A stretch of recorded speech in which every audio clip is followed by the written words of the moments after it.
والصلاة والسلام على سيدنا محمد وآله وصحبه وبارك وسلم. أما بعد فأعوذ بالله من الشيطان الرجيم. بسم الله الرحمن الرحيم. سبحان الذي أسرى بعبده صدق الله العظيم. إن الله وملائكته يصلون على النبي يا أيها الذين آمنوا صلوا عليه وسلموا تسليما.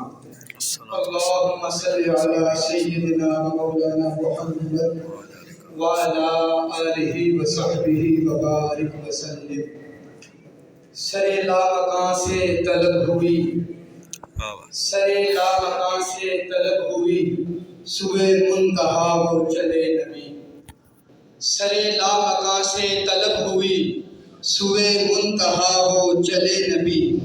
کوئی حد ہے ان کے عروج کی، بلغ العلا بکمالہ. یہی ابتدا یہی انتہا، یہی ابتدا یہی انتہا، یہ فروغ جلوہ حق نما کہ جہان سارا چمک اٹھا کشف الدجا بجمالہ. رخ مصطفیٰ کی یہ روشنی، یہ تجلیوں کی ہما ہمی.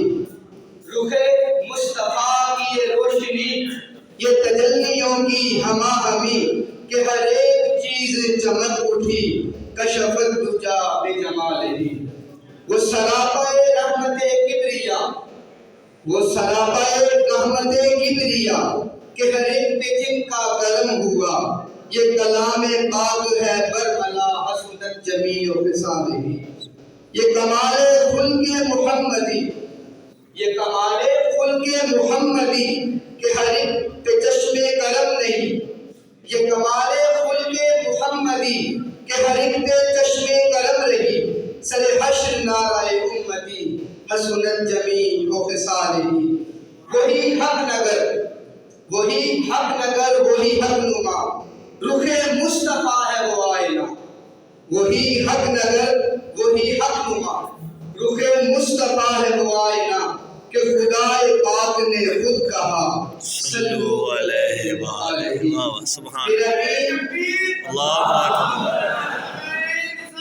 یا رسول اللہ، یا حق چار. میرا دین انبر بارسی، میرا دین انبر بارسی بخدا ہے عشق محمدی. میرا دین انبر بارسی بخدا ہے عشق محمدی.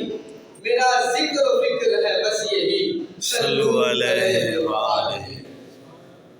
حاضرین محفل و صدر ذی محفل، آج آپ کے سامنے مجھ ناچیز کو ایک مرتبہ پھر آقا علیہ السلام کی شان میں کچھ بولنے کا موقع ملا ہے. میں نے جس عنوان کو آج چنا ہے وہ یہ ہے کہ معراج مصطفیٰ صلی اللہ علیہ وآلہ وسلم کیوں پیش آئی. آقا علیہ السلام کو اللہ تبارک و تعالیٰ نے سر لامکاں پر بلا کر اپنی ملاقات سے کیوں نوازا. انبیاء کرام کو مختلف معجزات ان کے دور میں ملے اور ان کے معجزات ان کے دور کے حالات اور ان کی امت کے کمال کے مطابق تھے. اگر ہم نظر دوڑائیں تاریخ پر تو حضرت موسیٰ علیہ السلام، آپ کی جو قوم ہے وہ جادوگر کی ماہر تھی. آپ نے سب واقعہ سنا ہوگا کہ جب فرعون کے دربار میں موسیٰ علیہ السلام آئے تو اس نے جادوگروں کو بلایا. تو اللہ تبارک و تعالیٰ نے حضرت موسیٰ کو جو معجزہ عطا کیا وہ ان کا عصا اژدہا بن گیا، ان کا ہاتھ نورانی بن گیا. تو جادو کے توڑ کا معجزہ حضرت موسیٰ علیہ السلام کو عطا کیا. حضرت عیسیٰ علیہ السلام کی ذات گرامی کو اگر دیکھیں تو آپ کی ذات گرامی ایسے نبی ہیں کہ جو کوڑ کے مریضوں کو شفا عطا کرتے ہیں، کوڑ کے مریضوں کو شفا عطا کرتے ہیں. آپ کے دور کی جو امت ہے، حضرت عیسیٰ علیہ السلام کے دور کی جو امت ہے وہ طب کی بڑی ماہر تھی. طب میں ان کو کمال حاصل تھا، بہت بڑے حکماء اس قوم میں موجود تھے۔ اس قوم میں حضرت عیسیٰ علیہ السلام کو بھیجا تو معجزہ بھی شفا والا دے کر بھیجا۔ جس بھی نبی کو دیکھ لے اس کا معجزہ اس نبی کے امت کی حالات اور اس کے کمال کے مطابق ہوتا ہے۔ جہاں پر امت کا کمال ختم ہو جاتا ہے اس کے بعد نبی کے کمال کا آغاز ہوتا ہے۔ تو اب آقا علیہ الصلوۃ والسلام کو یہ معجزہ کہ آقا علیہ الصلوۃ والسلام کو سرعرش بلایا، اپنی ملاقات سے سرفراز فرمایا، یہ معجزہ آقا علیہ الصلوۃ والسلام کو کیوں عطا کیا؟ کیونکہ آقا علیہ الصلوۃ والسلام آخری نبی ہیں، آپ پر رسالت کا باب ختم ہو جاتا ہے، آپ کے بعد کوئی نبی نہیں آئے گا۔ اس دور کے نبی اس دور تک تھے تو ان کے معجزات بھی تب تک تھے اور ان کو معجزات بھی ویسے ہی ملے کہ جو ان کے دور تک ہی محدود رہے۔ لیکن آقا علیہ الصلوۃ والسلام آپ کی ذات مبارکہ ایک ایسی عظیم ذات مبارکہ ہے کہ آپ آخری نبی بن کر اس امت میں تشریف لائے اور آپ کی نبوت کا دورانیہ کائنات کی تخلیق سے لے کر اس کے انتہا تک ہے کہ قیامت تک آپ کے بعد کوئی اور نبی نہیں آئے گا۔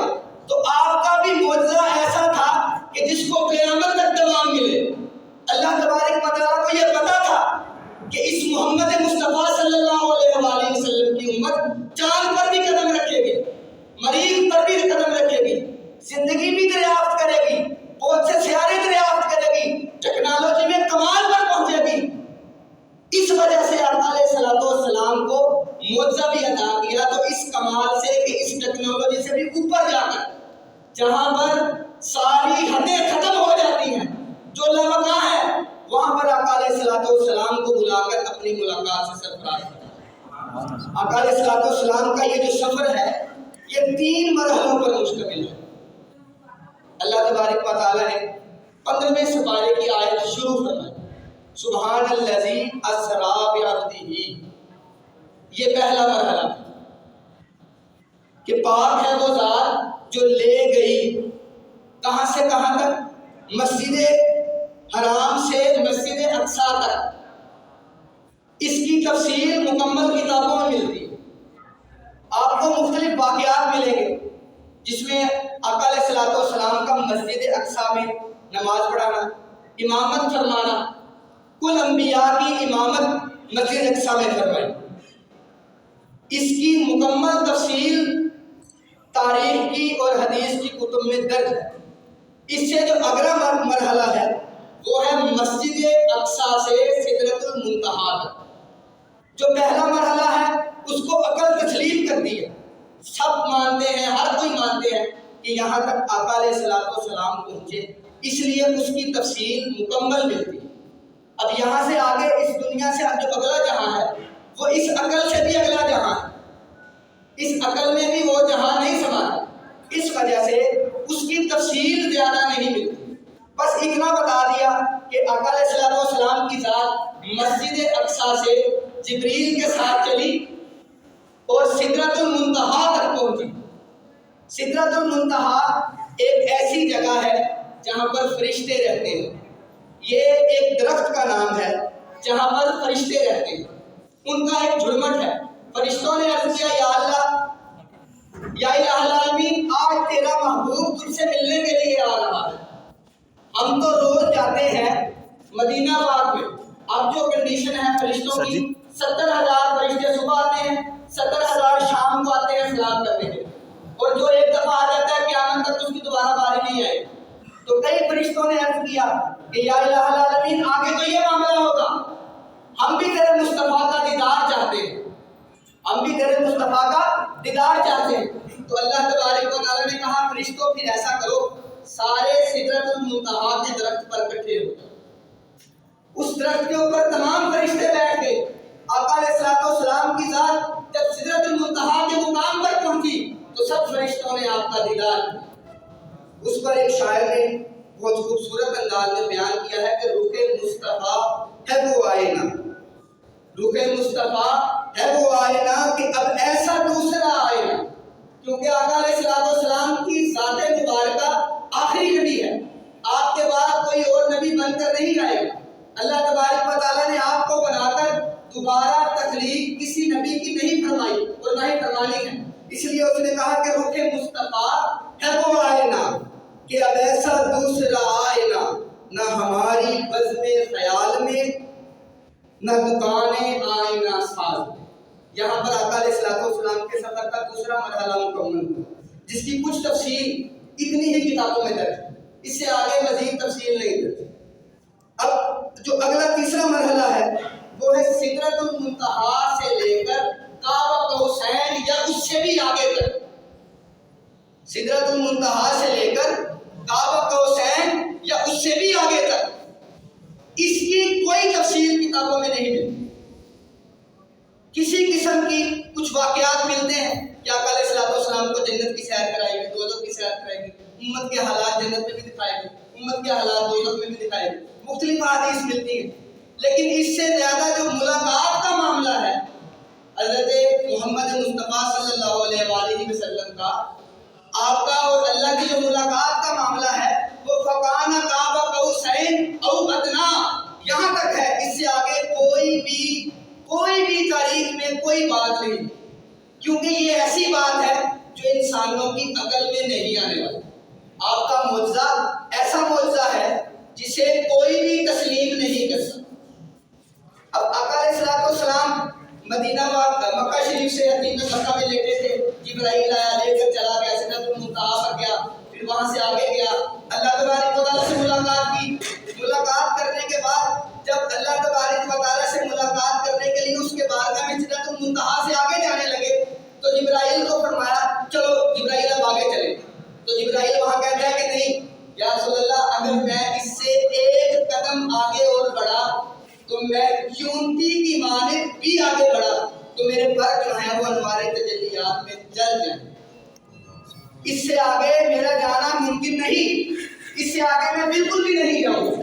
آقا علیہ السلام نے فرمایا اچھا اب تم اس سے آگے نہیں جا سکتے؟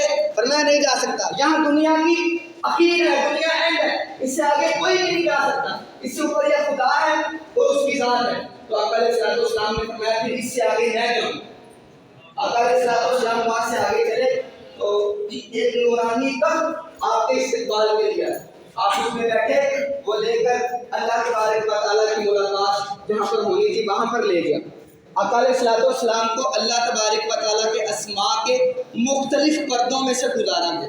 آپ فرماتے ہیں کہ جب میں اللہ کی طرف بڑھتا تو 70,000 پردے میرے قدموں کے نیچے سے نکل گئے، 70,000 پردے میری قدموں کے نیچے سے نکل جاتے۔ تو فرماتے ہیں کہ وہاں پر مجھے تھوڑی سی وحشت طاری ہوئی۔ جب مجھ پر وحشت طاری ہوئی تو اس وقت اللہ تبارک و تعالیٰ کی ذات آ گئی اور آ کر فرمایا کس یا محمد، اے محمد مصطفیٰ ٹھہر جائیے، یہاں پر اللہ تبارک و تعالیٰ آپ پر سلام کرتا ہے، اللہ تبارک و تعالیٰ آپ پر سلام پڑھتا ہے۔ یہاں سے آگے ملاقات کا مرحلہ شروع ہو جاتا ہے۔ اب قرآن مجید میں اس کا تھوڑا سا منظر صرف بیان کیا گیا ہے، فرمایا ثم دنا، پھر وہ آگے بڑھے، ثم دنا پھر وہ آگے بڑھے، فتدلی اور مزید آگے بڑھے۔ اب کتنا آگے بڑھے؟ دو ملاقات کرنے والے جب ملاقات کرتے ہیں تو وہ کتنا آگے بڑھ سکتے ہیں؟ تو اللہ تبارک و تعالیٰ کی ذات تو ان سب مثالوں سے پاک ہے، لیکن اس نے انسان کی عقل کو سمجھانے کے لیے ایک چھوٹی سی مثال قرآن مجید میں دی۔ فرمایا کتنا آگے بڑھے؟ اتنا آگے بڑھے کہ اتنا فاصلہ رہ گیا کہ فکان قاب قوسین، کہ دو کمانوں کا فاصلہ رہ گیا۔ اب دو کمانیں آپ نے دیکھی ہوں گی، آپ سب پتنگ بھی اڑاتے ہوں گے، اس کے اندر جو وہ ان کا اس طرح دھواں ہوتا ہے اس کو کمان کہتے ہیں۔ اب دو کمانوں کا فاصلہ وہ صرف اتنا سا فاصلہ رہ گیا، وہ صرف یہاں پر صرف انسان کی عقل کو سمجھانے کے لیے یہ مثال دی کہ آقا علیہ السلام کی ذات میں اور مصطفیٰ کی ذات میں معراج کی کسی قسم کا کوئی فاصلہ نہیں تھا۔ یہ اگر سمجھایا تو فقط انسان کی عقل کے محدود ہونے کی وجہ سے سمجھایا۔ انسانی عقل اس قابل نہیں کہ وہ اس کو اپنے دائرے میں لا سکے۔ اللہ تبارک و تعالیٰ نے فرمایا وہ اتنا آگے بڑھے کہ دو کمانوں کا فاصلہ رہ گیا۔ یہاں ملک خطاب نہیں کیا، یہاں پر اختتام نہیں کیا اور آگے فرمایا او ادنا، یا اس سے بھی زیادہ. اب دو کمانوں کا فاصلہ بھی ختم، دنیا سے جلے عرش پر گئے. سمجھانے کے لیے اللہ نے دو کمانوں کی تمثیل دی کہ دو کمانوں جتنا فاصلہ رہ گیا، سارے فاصلے مٹ گئے. وہاں پر صرف ایک فرق تھا، یا وہ مصطفیٰ تھا یا وہ خدا تھا. وہاں پر فقط ایک فرق تھا، یا وہ خالق تھا اور یہ مخلوق تھا. آقا علیہ الصلوۃ والسلام کی ذات مبارکہ جب معراج کی سیر کر کے واپس آئے تو کئیوں نے شور مچایا. ابو جہل، ابو لہب، ایسی کئی ہستیاں اور آج بھی کئی ایسے اعتراض کرنے والے، انہوں نے شور مچایا جی ہمیں تو نہیں سمجھ آتی کہ ایک ہی رات میں اتنا بڑا سفر طے کرنا، جنت دیکھنی، دوزخ دیکھنی اور پھر کے سارا واپس آ جانا اور کسی کو پتہ بھی نہ چلنا. تو اللہ تبارک و تعالیٰ نے ان کو اپنی زبان میں جواب دیا کہ اے ابو جہل، اے ابو لہب، اے مشرکین مکہ، اے شور مچانے والوں، خبردار، مصطفیٰ نے تو یہ دعویٰ ہی نہیں کیا کہ وہ گئے. پورے قرآن مجید میں یا پوری تاریخ کی کتابوں میں پڑھ کے دیکھ لیں، آقا علیہ الصلوۃ والسلام نے خود اپنے منہ سے نہیں کہا کہ میں رب سے ملاقات کرنے کے لیے گیا. اللہ تبارک و تعالیٰ نے آیت اتاری، خبردار، خاموش ہو کر سنو، مجھے رب مانتے ہو؟ سب نے کہا جی مولا مانتے ہیں. بے شک وہ مشرکانہ طریق پر ہی مانتے تھے. سب نے کہا جی مولا مانتے ہیں. فرمایا مصطفیٰ نے تو یہ دعویٰ ہی نہیں کیا کہ وہ گئے. یہ دعویٰ تو خود خدا نے کیا. کیسے کیا؟ سبحان الذی اسریٰ بعبدہ، پاک ہے وہ ذات جو لے گئی. تو مصطفیٰ نے تو یہ کہا ہی نہیں کہ وہ گئے. مصطفیٰ نے تو یہ کہا ہی نہیں کہ وہ گئے، بلکہ خود خدا کہہ رہا ہے کہ پاک ہے وہ ذات جو لے گئی. تین مرحلے ہوتے ہیں، ایک ہوتا ہے خود جانا، ایک ہوتا ہے خود جانا، ایک ہوتا ہے بلایا جانا. خود جانے میں کوئی بلائے نہ بلائے چلے گئے. ایک ہوتا ہے بلایا جانا، کسی کو دعوت دی آج محفل ہے، میلاد مصطفیٰ صلی اللہ علیہ وسلم کی آپ سب آ گئے. ایک ہوتا ہے لے جایا جانا. تو آقا علیہ الصلوۃ والسلام کی ذات مبارکہ لے جائی گئی. کون لے کر گیا؟ سبحان الذی اسریٰ بعبدہ.